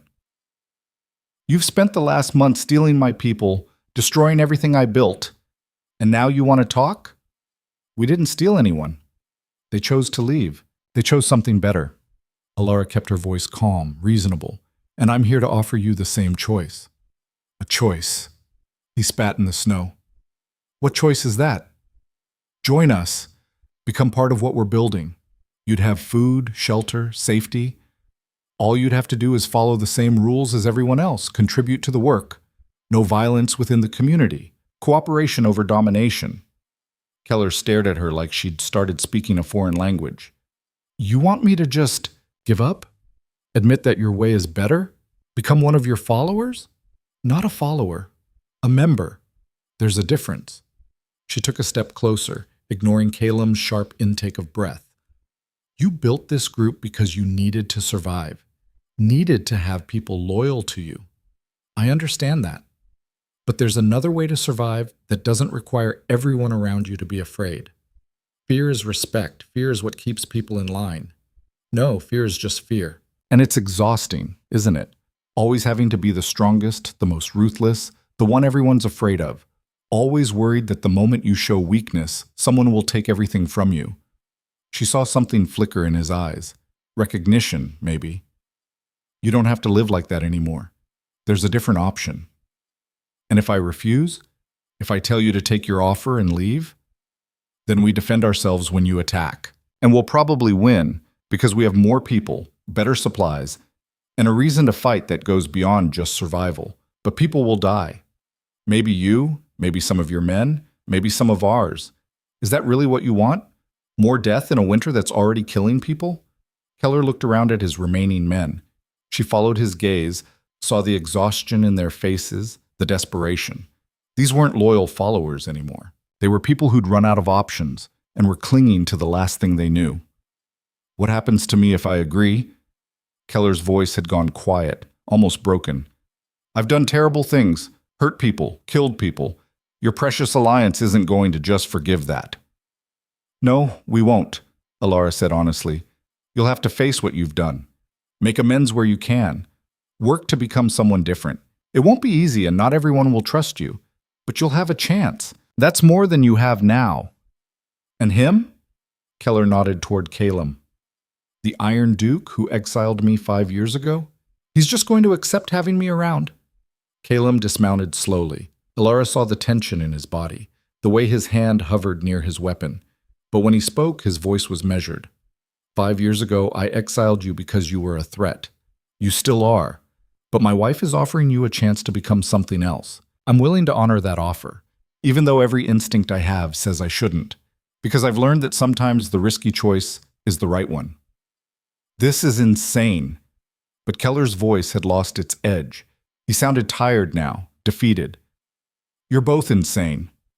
Probably, Alara agreed, but we're surviving, and we're doing it without constantly looking over our shoulders. That's worth something, isn't it? The silence that fell was different from before, weighted with possibility instead of threat. She watched Keller's face, saw him wrestling with pride and pragmatism, with the person he'd been and the person he might become. Finally, he spoke. I want to talk to my men first, alone. This is their decision too. Fair enough. We'll wait by the tree line. Alara started walking back toward the horses, Calum beside her.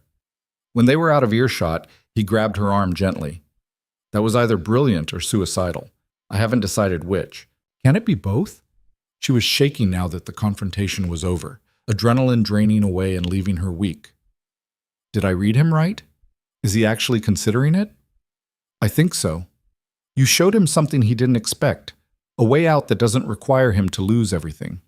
Calum pulled her closer, his arms coming around her in a gesture that felt protective and vulnerable at once. You're remarkable. You know that? I'm terrified. That's what I am. You can be both. They waited in the cold, watching Keller's camp from a distance. Alara could see the men talking, arguing, gesturing. This could still go wrong, could still end in violence and death and everything they'd built collapsing, but it could also go right. That was the terrifying, exhilarating thing about choosing hope over fear. You never knew which way it would fall until it did. Finally, Keller approached. His men stayed by the fire, watching. We'll take your offer, he said. All of us, but I have conditions. Name them. I don't take orders from him. He nodded toward Calum. I can follow rules, can contribute to the community. But I won't be subordinate to the man who exiled me. If this is really about partnership and cooperation, then that applies to me too. Alara looked at Calum, saw him wrestling with it. This was asking a lot, accepting someone who'd been his enemy, giving up the hierarchy that had defined his entire life. You don't take orders from him, Calum said slowly. You follow the same rules as everyone else. The Duchess coordinates the community, manages resources, makes sure everyone's contributing fairly. You answer to her, same as I do, same as everyone does. It was a concession and an acknowledgement rolled into one. Alara felt the weight of it. He was publicly stating that she was the leader here, that he trusted her authority over his own. Keller studied them both, then nodded. All right, we'll try it your way, Duchess. But if it doesn't work, if your alliance falls apart or turns into just another power structure with different names, I'm gone, and I won't feel bad about it. Fair enough.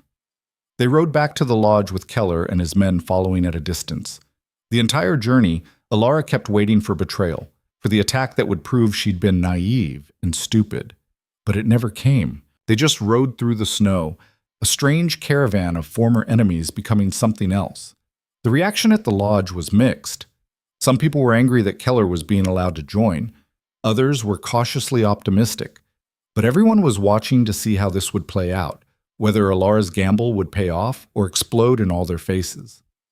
That night, she called another council. This time, even more people crammed into the lodge's main room, the original group, Brennan's hunters, the defectors from Keller's camp, and now Keller himself with 3 of his former lieutenants. We need new rules, Alara said, standing at the front where everyone could see her. We've grown too big, too fast. We need structure that can handle this many people with different backgrounds and different needs. We need a way to resolve disputes that doesn't involve violence or the strongest person winning by default. What are you proposing? Brennan asked. A council. Representatives from each group, Calum's original men, my group, Brennan's hunters, Keller's people. Each group gets equal say. Major decisions get made collectively. No one person has absolute authority. Not even you? Calum asked quietly. Not even me. I'll coordinate day-to-day operations, manage supplies, handle logistics. But big decisions, where we go from here, how we handle serious disputes, what happens when spring comes, those get made together. That's going to be slow, Thomas pointed out. Getting everyone to agree on anything. Maybe, but it's also going to be fair. And fairness matters more than efficiency when you're trying to build something that lasts. She looked around the room, meeting as many eyes as she could. I didn't come out here to replace one kind of power structure with another. I came here to find freedom. And real freedom means everyone gets a voice, not just the people at the top. Even me? Keller's voice was skeptical. Even someone who was your enemy a week ago? Especially you. Because if we can make this work with you included, we can make it work with anyone. The vote was close, but ultimately passed. They formed the council that night, 5 representatives, 1 from each major group. Alara wasn't one of them. She'd insisted on that. She would coordinate and manage, but she wouldn't rule. That was the difference between what she was building and what she'd run away from. Over the following weeks, the change was tangible. Disputes got resolved through discussion instead of force. Work got distributed based on ability and need rather than hierarchy. People who'd been enemies started working alongside each other, not as friends necessarily, but as colleagues with a common goal. It wasn't perfect. There were arguments, setbacks, moments when the whole thing felt like it might collapse. But it held together. Barely. Sometimes just barely. But it held. And Alara found herself becoming something she'd never imagined when she'd run away from Thornridge Manor. Not a duchess, not a decoration, but a leader. Someone people looked to, not because of her title, but because of what she'd built, what she represented. Calum watched it all with something like wonder. You've created something remarkable, he said one night when they were alone in the lodge. A community that actually works, that treats people like people instead of assets or threats. We've created it. This doesn't happen without you changing too. I'm just following your lead. No, you're being a partner. There's a difference. She sat beside him near the fire, close enough that their shoulders touched. You've let go of control. Let go of the need to dominate. That's harder than anything I've done. It's terrifying, he admitted. Every instinct I have says that letting go means losing everything. But you've shown me that holding on too tight just destroys what you're trying to keep. Is that what happened to us, to our marriage? You held on too tight by not holding on at all? Yes. I was so afraid of hurting you that I pushed you away. And pushing you away hurt you worse than anything I was trying to protect you from. He turned to face her fully. I can't undo that. Can't take back 3 years of silence and neglect. But I can be different going forward. If you'll let me. Alara studied his face in the firelight. This man who'd been a stranger in her own home, who'd become a partner in exile, who was learning to be human after a lifetime of being iron. I don't know what we are anymore. We're not the marriage we were, but we're not nothing either. What do you want us to be? It was the first time he'd asked what she wanted instead of telling her what would be. The question alone was revolutionary. I want us to be real, she said slowly, finding the words as she spoke them. Not a political alliance or a legal obligation. I want us to be 2 people who chose each other, who keep choosing each other, even when it's hard, especially when it's hard. I choose you. He said it simply, certainly. I've made a lot of mistakes, but choosing you, even if I did it for the wrong reasons initially, that's the one thing I got right. She kissed him then. Not the formal, obligatory kiss of their wedding day, but something real and present and full of everything they'd been through together. It wasn't perfect. Nothing about them was perfect. But it was honest, and that mattered more. When they pulled apart, both breathing hard, Calum smiled, a real smile, not the controlled expression he showed the world. So what happens now? Now we survive winter. We keep building this community, and when spring comes, she trailed off, not sure how to finish. When spring comes, We decide together, he completed. Whether we go back to Thornridge Manor and try to change things there, or whether we stay here and keep building something new, or something else entirely. But we decide together. Together, she agreed. Outside, the winter wind howled through the trees. Inside, the fire burned warm and bright. And in a crumbling lodge that had become a refuge, two people who'd spent years as strangers held each other and planned a future that finally included both of them. The community they'd built was fragile, held together by hope and hard work, and the willingness of broken people to try becoming something better. It could still fall apart. Come spring, they might all go their separate ways, the alliance dissolving like snow in sunlight. But for now, in the depths of winter, they had something rare and precious, a place where people were valued for who they were, not what they could provide, where strength meant helping each other rather than dominating, where a runaway duchess and a reformed duke were learning to be partners in the truest sense of the word. It wasn't the life Elara had imagined when she'd fled Thornridge Manor. It was harder, colder, more uncertain. It was also more real than anything she'd ever known.